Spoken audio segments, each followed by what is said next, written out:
अथर्ववेद 13वां कांड। सूक्त पहला। देवता अध्यात्म आदि। हे सूर्य, तुम अंतरिक्ष में क्यों छिपे हो? तुम उदय प्राप्त करो।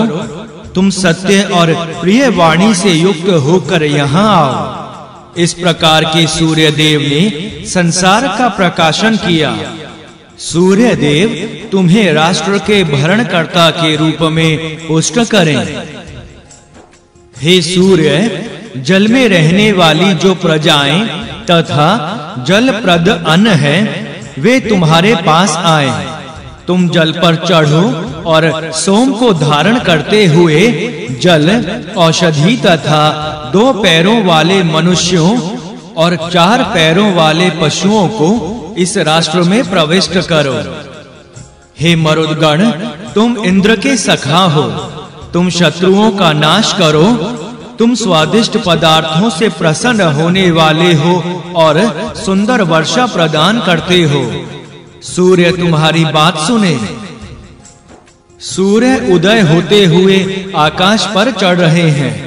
6 उर्वियों की प्राप्ति के हेतु वे राष्ट्र को नित्य प्रति देखते हुए उर्वियों को प्राप्त करते हैं। हे यजमान, तेरे राष्ट्र पर सूर्य आ गए हैं, इसलिए तू युद्ध का भय मत कर। आकाश, पृथ्वी और धन देने वाली ऋचाएं तेरे लिए कामनाओं का दोहन करें। सूर्य ने आकाश और पृथ्वी को प्रकट किया। सूर्य ने उसमें तंतु को बढ़ाया। एक पाद अज ने वहां आश्रय लेकर आकाश और पृथ्वी को बल से युक्त किया। सूर्य ने आकाश और पृथ्वी को दृढ़ किया। उसी सूर्य ने दुखों से रहित आकाश को स्थिर किया। उसी सूर्य ने अंतरिक्ष तथा वन्य सुख लोकों को बनाया। देवताओं ने उसी से अमृतत्व प्राप्त किया है। रूह और प्ररूह अर्थात उगने वाले लता वृक्ष आदि को भली भांति प्रकट करने वाले सूर्य ने सब शरीरों का स्पर्श किया। हे यजमान, वे सूर्य अपने महत्व से तेरे राष्ट्र को घृत और दूध से संपन्न करें। हे मनुष्यों, तुम्हारी जो रोहण, प्ररोहण और आरोहण करने वाली फसलें, लताएं आदि हैं, जिनके द्वारा तुम अंतरिक्ष के प्राणियों का भरण पोषण करते हो, उसके दूध के समान सार युक्त कर्म के द्वारा मित्र, बाल और वृद्धि को प्राप्त होते हुए तुम सूर्य के राष्ट्र में सचेत रहो। जो प्रजाएं तपोबल से प्रकट हुई हैं, जो गायत्री रूपी वत्सों के साथ यहाँ आई हैं, वे कल्याण करने वाले चित्त से तुम में रमे। इनका वत्स सूर्य तुम्हारे पास आए। जब वे सूर्य ऊंचे होकर स्वर्ग में प्रतिष्ठित होते हैं, तब वे सब रूपों को प्रकट करते हैं। उन सूर्य की ही तीक्ष्ण ज्योति से अग्नि ज्योति वाली है। वे तृतीय लोक अर्थात धुलोक में इच्छित फलों को प्रकट करते हैं। सहस्त्रों सींगों वाले घृत के द्वारा बुलाए गए इष्टों की पूर्ति करने वाले सोम, पृष्ठ, सुवीर तथा जातवेद अग्नि मेरा त्याग ना करें। वे अग्नि मुझे गायों तथा पुत्र पौत्र आदि की पुष्टि में प्रतिष्ठित करें। सूर्य यज्ञ को प्रकट करने वाले तथा यज्ञ के मुख्य रूप हैं। वाणी, घोष और मन से मैं उन सूर्य के लिए आहुति देता हूँ। सब देवता प्रसन्न होते हुए सूर्य के समीप जाते हैं। वे सूर्य मुझे संग्राम के लिए उन्नत बनाए। सूर्य ने विश्वकर्मा के लिए यज्ञ का पोषण किया। उस यज्ञ के द्वारा मुझे वह तेज प्राप्त हो रहा है। मैं तुम्हारी नाभि को लोक की मज्जा पर स्वीकार करता हूँ।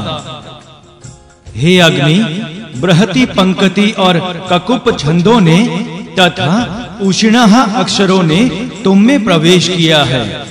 वषटकार भी तुम में प्रविष्ट हो गया है। सूर्य भी अपने तेज से तुम में प्रवेश करते हैं। सूर्य पृथ्वी के गर्भ को आकाश और अंतरिक्ष को भी ढक लेते हैं। वे संपूर्ण संसार के प्रकाशक हैं और सभी स्वर्गों में व्याप्त होते हैं। हे वाचस्पति, हमारे लिए पृथ्वी, योनि और शैया सुख देने वाली हो, प्राण हमारे लिए सुख देने वाला हो, हम दीर्घजीवी हों। हे परमेष्ठी, ये अग्निदेव हमें दीर्घायु और तेजस्वी बनाए। हे वाचस्पति, हमारे कर्म के द्वारा जो 5 ऋतुएं उत्पन्न हुई हैं, उनमें हमारा प्राण मित्र के भावों में स्थिर रहे। हे प्रजापति, सूर्य तुम्हें अपने तेज और आयु से धारण करे। हे वाचस्पति, हमारा मन प्रसन्न रहे। तुम हमारे गोष्ठ में गायों को प्रकट करो तथा हमारी पत्नियों में संतान को उत्पन्न करो। प्राण हमारे साथ मित्र भाव से रहें। मैं आयु और तेज से तुम्हें धारण करता हूँ। हे राजन, सविता देव तुम्हें सभी ओर से पुष्ट करें। अग्नि, मित्र और वरुण तुम्हें पुष्ट बनाएं। तुम सभी शत्रुओं को वश में करते हुए इस राष्ट्र में आकर सच्ची और प्रिय वाणी बोलो। हे सूर्य, हिरणियों का समूह तुम्हें रथ में धारण करता है। तुम जलों में चलते हुए कल्याण के निमित्त गति करते हो। रोहिणी चढ़ते हुए से रोहित अर्थात लाल वर्ण के सूर्य का अनुगमन करने वाली है। सुंदर वर्ण वाली वह बृहति सुंदर तेज वाली है। उसी के कारण हम विभिन्न रूपों वाले प्राणियों पर विजय प्राप्त करते हैं। उसी के कारण हम सेनाओं को अपने वश में करें। यह रोहिणी और रोहित का धाम है। प्रशति इसी मार्ग से गमन करती है। उसे गंधर्व ऊपर ले जाते हैं। चतुर व्यक्ति सावधानी से इसकी रक्षा करते हैं। सूर्य के घोड़े वेगशाली और ज्ञान युक्त हैं। वे अमरत्व वाले रथ को सरलता से खींचते हैं। फल से संपन्न करने योग्य वे सूर्य प्रशति के साथ स्वर्ग में प्रवेश करें। वे रोहित अर्थात लाल रंग के तथा अभिष्ट की वर्षा करने वाले हैं। वे तीक्ष्ण राशियों वाले हैं जो अग्निदेव, सूर्य, पृथ्वी और आकाश को स्थिर रखते हैं। देवता उन्हीं के बल से सृष्टि की रचना करते हैं। वे सूर्य आकाश पर चढ़ते हैं तथा रोहणशील वस्तुओं पर भी चढ़ते हैं। हे यजमान, तुम देवताओं की दुधारू और पूजनीय गौ का मान करने के कारण अन्य को स्पर्श करने वाले अर्थात पराजित करने वाले हो।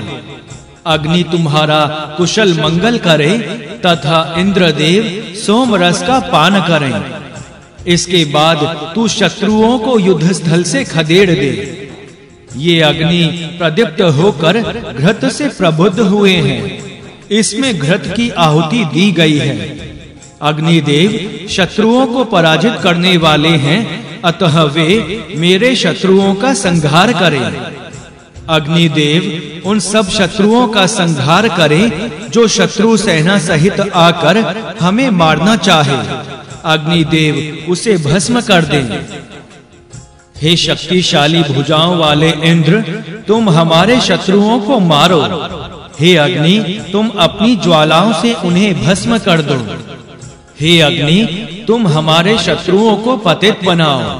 हे बृहस्पति, तुम उन्नतिशील होते हुए हमारे शत्रुओं को संतप्त करो। इंद्र, अग्नि, मित्र और वरुण देवता हमारे शत्रुओं का विरोध करें। हमारे शत्रु पतित हो जाएं।